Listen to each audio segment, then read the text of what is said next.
28 نومبر کو ریٹائر ہو جائیں گے، اور اس سلسلے میں ان کا جو الوداعی دورے ہیں وہ جاری ہیں۔ آج انہوں نے ملتان کا دورہ کیا، اس سے پہلے وہ منگلا، سیالکوٹ اور پشاور بھی گئے تھے۔ تو اس کا مطلب ہے کہ وہ تمام افواہیں جو اس سے پہلے گردش کر رہی تھیں کہ شاید موجودہ آرمی چیف مزید ایکسٹینشن چاہتے ہیں یا جو گورنمنٹ ہے ان کو مزید ایکسٹینشن دینا چاہتی ہے، اب وہ دم توڑ گئی ہیں۔ اب جب اس بات کی تصدیق ہو گئی ہے تو ظاہر ہے کہ سارا جو فوکس ہے وہ اس بات پر ہے کہ اگلا آرمی چیف کون ہوگا، اور اس سلسلے میں لندن میں وزیر اعظم صاحب موجود ہیں جہاں پر وہ کنسلٹ کر رہے ہیں نواز شریف صاحب سے، وزیر دفاع بھی وہاں پہ موجود ہیں، اور کہا یہی جا رہا ہے کہ وہیں پہ یہ فیصلہ ہوگا کہ اگلا آرمی چیف کون ہوگا۔ ڈیلے کی غالباً اس کی وجہ یہ بھی ہے کہ دو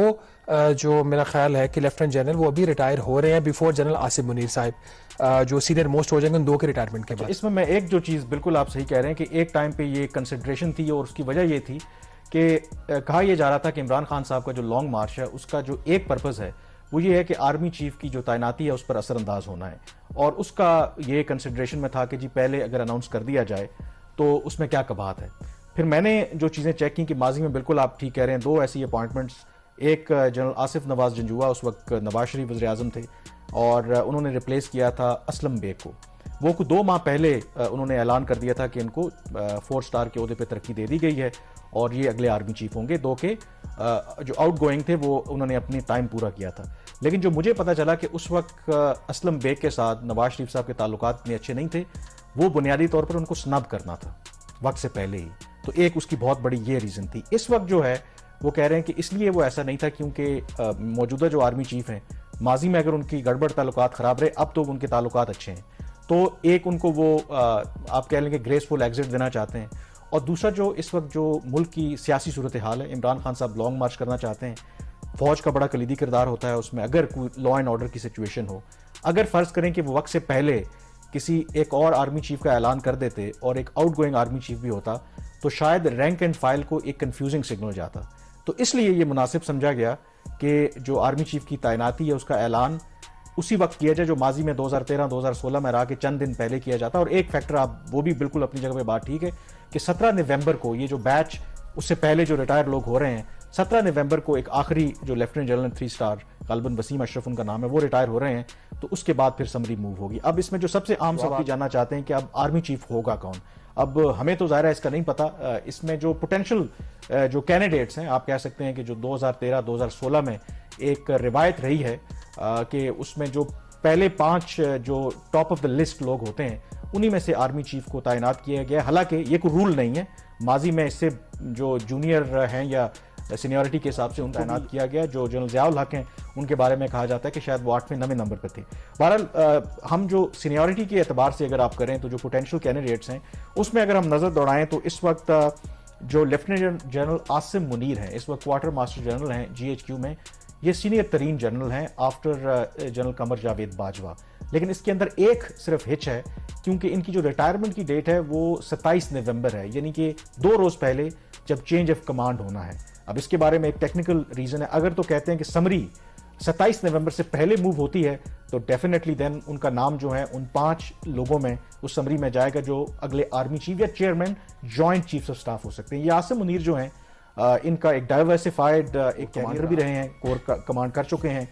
DG ملٹری انٹیلیجنس بھی رہے ہیں، DG ISI بھی رہے ہیں، 2 کے 8 مہینے کے لیے رہے تھے، اور اس حوالے سے بہت سی باتیں ہوتی ہیں کہ اس وقت کے وزیر اعظم عمران خان نے ان کو شاید ہٹا دیا تھا، اس کی وجوہات بہت سے لوگ بات کر رہے ہوتے ہیں، تو یہ ایک پوٹینشیل کینڈیڈیٹ ہے جن کے بارے میں کہا جاتا ہے کہ یہ اگلے آرمی چیف یا chairman joint chiefs of staff ہو سکتے ہیں۔ اس کے بعد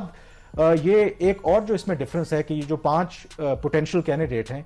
ان میں جو 4 لوگ ہیں آصم منیر کے علاوہ وہ ایک ہی بیچ سے ہیں، جو آپ PMA میں جب آپ کی انڈکشن ہوتی ہے جو آصم منیر ہیں یہ ڈفرنٹ بیچ سے ہیں۔ اب جو 4 جو ڈفرنٹ بیچ میں سیم بیچ سے ہیں ان میں جو پھر جو سینئر ترین ہیں ان میں نام آتا ہے لیفٹیننٹ جنرل ساحر شمشاد مرزا کا۔ یہ اس وقت راولپنڈی کے کور کمانڈر ہیں، سب سے بڑی کور ہے جو ہماری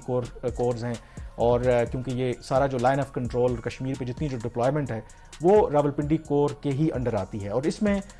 جو ایک اور ایڈوانٹیج ہے جو جنرل ساحر شمشاد مرزا کو، یہ اس سے پہلے چیف آف جنرل سٹاف رہے ہیں، اور ماضی میں اگر آپ دیکھیں بہت سے جو میجورٹی جو آرمی چیف پاکستان میں بنے ہیں وہ چیف آف جنرل سٹاف بھی رہے ہیں، کیونکہ یہ انٹیلیجنس اور جو آپریشنل ڈائریکٹریٹ ہے آرمی کا ان دونوں کو یہ کنٹرول کرتے ہیں ان کے انڈر, یعنی کہ ہر جو فائل ہے, ہر جو ڈیسیجن ہے وہ سی جے ایس یعنی کہ چیف آف جنرل سٹاف کے میز سے ہو کے جاتا ہے. تو افیکٹولی یہ کہتے ہیں کہ وہ نرو سینٹر ہے آرمی کا, اور ان کے بارے میں یہ کہا جاتا ہے کہ ان کا ایک امپیکیبل ریکارڈ ہے, پروفیشنل سولجر ہیں, اور اگر حالیہ دنوں میں دیکھیں, سالوں میں دیکھیں, تو اس میں ان کے ساتھ کوئی کنٹروورسی بھی ایسوسیٹڈ نہیں ہے. تو یہ بھی ایک کینڈیڈیٹ ہے. ان کے بعد نام آتا ہے لیفٹیننٹ جنرل اظہر عباس کا. یہ اس وقت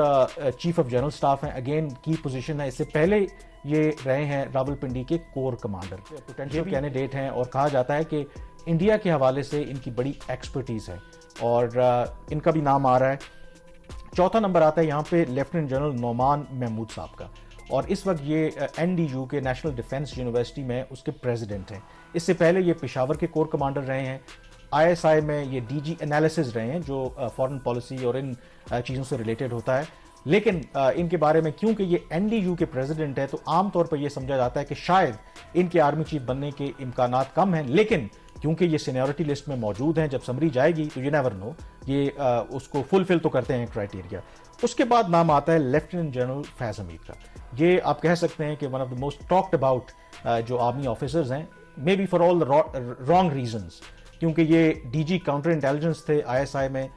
2018 کے انتخابات سے پہلے, اور ان کا کافی تذکرہ ہوتا رہا. پھر جب یہ D G I S I رہے تو اس وقت بھی بہت سی کنٹروورسیز میں انوالو رہے, اور خاص کر کے جو تحریک انصاف کے چیئرمین اور جو سابق وزیر اعظم عمران خان ہیں, ان کے ساتھ بھی ان کا نام جوڑا جاتا ہے. تو اگر ان چیزوں کو سامنے رکھیں تو شاید لگتا ہے کہ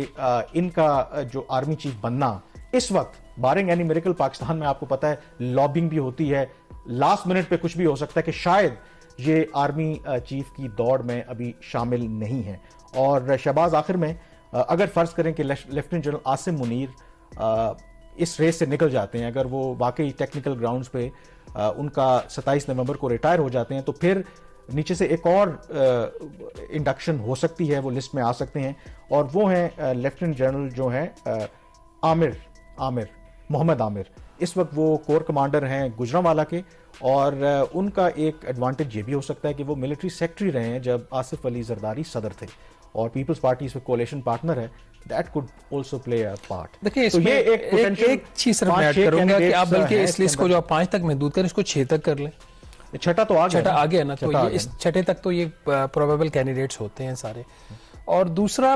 کوئی ملٹری سیکٹری رہا یا نہیں رہا, یہ کبھی ماضی میں ایسا کرائٹیریا نہیں ہے, کیونکہ ایک بات طے ہے. اور اس میں فرق ہے, میں یہ کہہ رہا ہوں کہ ہو سکتا ہے, کیونکہ یہ تو آپ کو پتا ہے نا جنرل کی ایک پروفائل تو ہوتی ہے, لیکن اگر آپ ملٹری سیکٹری رہے ہوں یا D G I S I رہے ہوں, تو شاید آپ کو ان کی انڈرسٹینڈنگ کلوزلی جاننے میں مدد مل سکتی ہے. ہو سکتا ہے کہ آصف علی زرداری صاحب یہ انپٹ دے سکتے ہیں, کیونکہ یہ میرے ملٹری سیکٹری رہے ہیں, تو ان کی تھنکنگ کیا ہے, ان کی اپروچ کیا ہے, تو یہ ایک فیکٹر ہو سکتا ہے. یہ بالکل فیکٹر ہوتا ہے, لیکن جب کوئی آرمی چیف بن جاتا ہے تو اس کے بعد وہ chief of the army staff ہوتا ہے. یہ تو اس کا کوئی پولیٹیکل اس طریقے سے آپ کہہ نہیں سکتے کہ کوئی روایت ہے کہ 5-6 نام جاتے ہیں,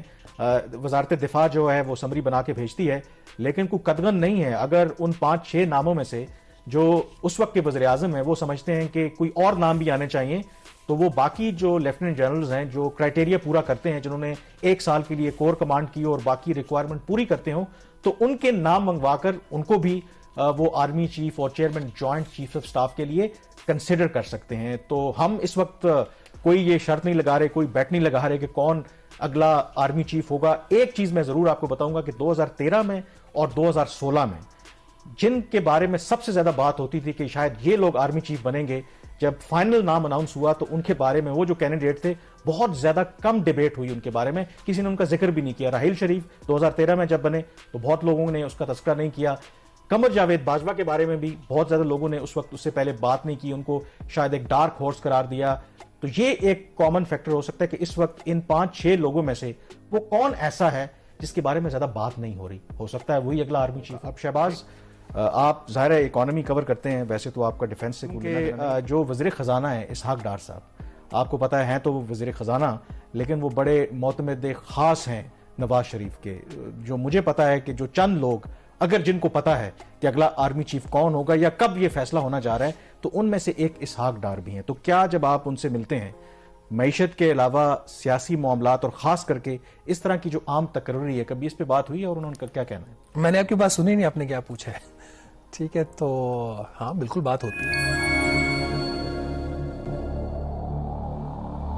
ہیں.